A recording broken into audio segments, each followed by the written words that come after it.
Hello everyone and welcome to my AEW news and preview video for the February 9th edition of AEW Dynamite. I'm your host, Miss Dynamite herself, Stephanie Cheese, and we've got some big speculation to get into ahead of this week's AEW Dynamite. But first, if you like this video, please give it a thumbs up and a share on social media, and of course, subscribe to my channel. You can join me here live on this channel every Thursday for AEW Weekly, where we discuss and dissect Dynamite, and I take your comments and hot takes. And if you enjoy my work and want me to keep creating content, you can show your support via the Ko-fi link in the description box. Or you can also send a super chat when I'm live. And be sure to check out the most recent edition of AEW Weekly ahead of this week's Dynamite, where we go in-depth on MJF versus CM Punk, and also that promo clash between Brandy Rhodes and Dan Lambert. But enough of the plugs, let's get into it. Now, usually I'd start with going through the news, but really the big news this week is just who will be signing an AEW contract on Dynamite. Yes, someone is going to be signing an AEW contract on Dynamite and having a match with Isaiah Cassidy, which is a qualifier for the Face of the Revolution ladder match. Now, on Friday, Tony Khan sent out a tweet saying that on Dynamite, a top wrestler would walk through the Forbidden Door and make their AEW debut.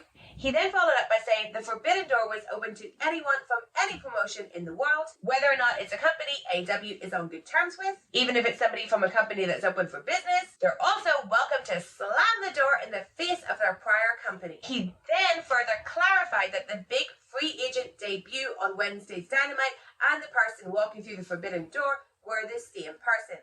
They're walking through the door, signing a contract, then slamming the door shut on Dynamite. So, of course, there has been plenty of speculation about who it can be. We know it's a free agent, but the whole Forbidden Door thing, I think, caused some confusion. But there has been a lot of names floating about online, a lot of speculation, a lot of articles written about it. So I'm just going to take a look at some of the names that I keep seeing flopping up and give you my thoughts on whether I think they're likely or unlikely to be debuting on Dynamite. First up, Johnny Gargano.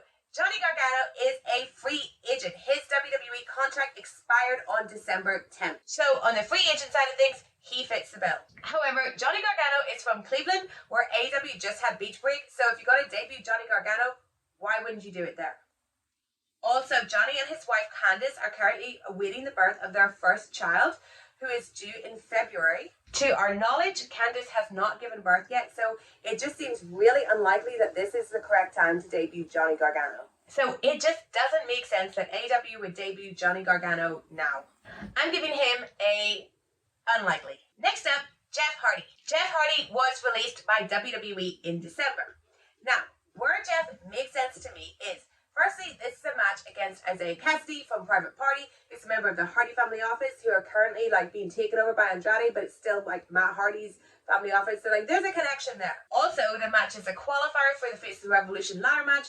Who is the guy associated with ladder matches? Jeff Hardy. However, Matt Hardy has said that Jeff is not free to work until March 10th. So either Matt Hardy is working us and Jeff is free to work, or Matt Hardy's being honest, the truth is the truth, and Jeff Hardy is not free to work until March 10th. So it's unclear whether he fits the bill of a free agent. However, I think he fits the bill of the slamming the door shut on prior employer.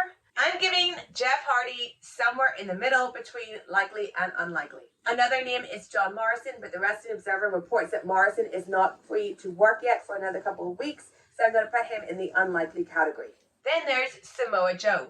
Samoa Joe was let go by WWE twice during the pandemic. First in April 2021, and then he was brought back to NXT by Triple H, and then he was let go again this January. Samoa Joe would be a great signing for AEW.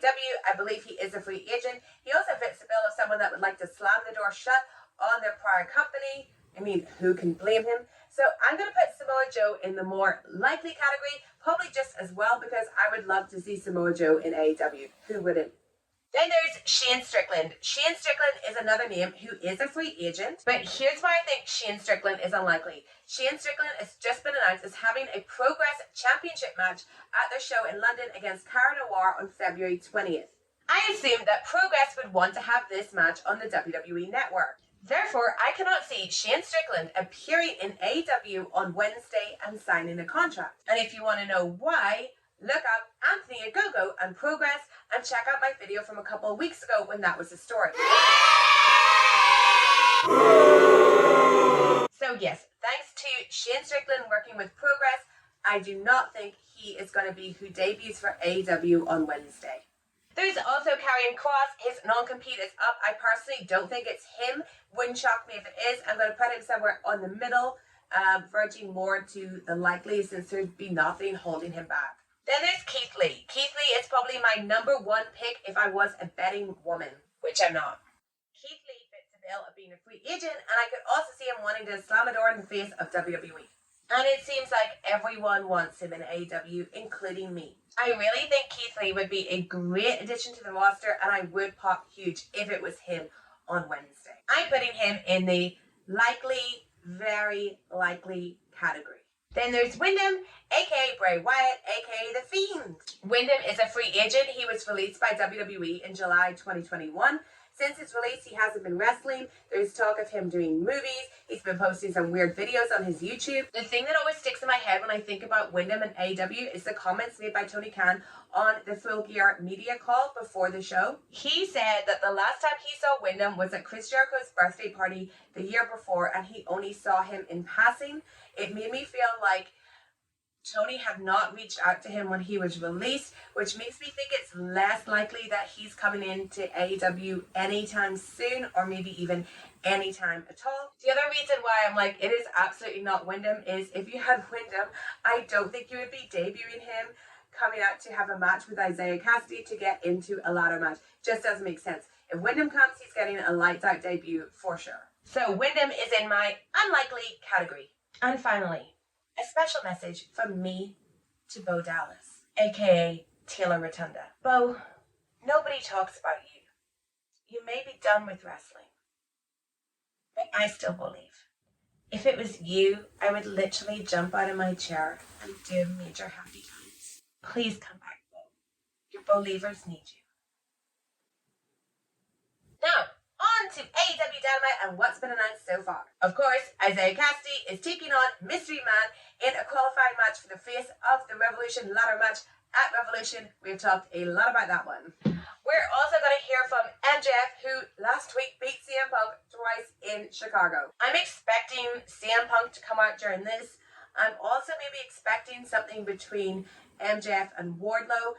I just really want to know what the direction for Revolution is for both Punk, MJF, and even Wardlow as well. So I hope we get some kind of clarity on that there. I think that should be a big theme on this Wednesday's Dynamite. We're like 3 weeks out from Revolution, and we need to see a card starting to take shape. We also have the Inner Circle team meeting, which is mandatory. So last week on Dynamite, Chris Jericho said that there would be an Inner Circle team meeting this week, and that attendance was mandatory. This all, of course, stems from the tag match that he had with Santana and Ortiz the other week, where Santana and Ortiz refused to tag him in, but he hit a Judas effect, allowing them to get the win. So a couple people that we haven't seen in a while should probably be here for this. Number one, Jake Hager.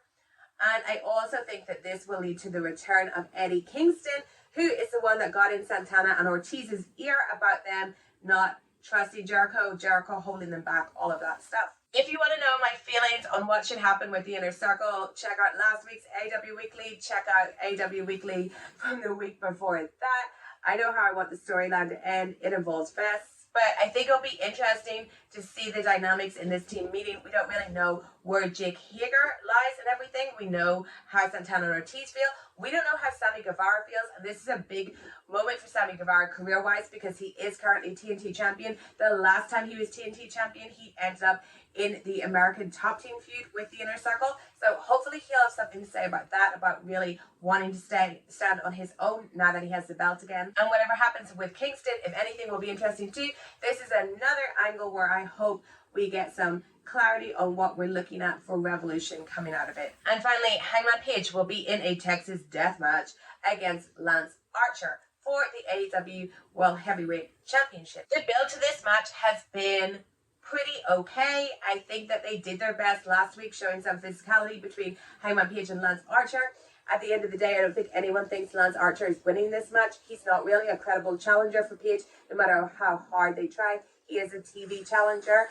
He also is giving me like a Kane vibe of the monster who faces the champion early on in their reign to give them a good, strong victory. I think the match will be really fun. I really like Lance Archer. Texas Deathmatch are like his specialty.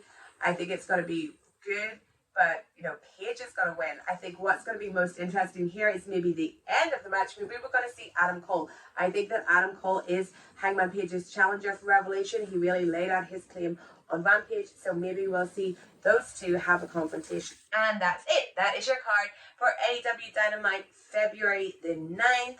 I hope you enjoyed this video. Of course, like, share, subscribe, and join me on Thursday for AEW Weekly. I have been Miss Dynamite, Stephanie Chase, and I will catch you next time.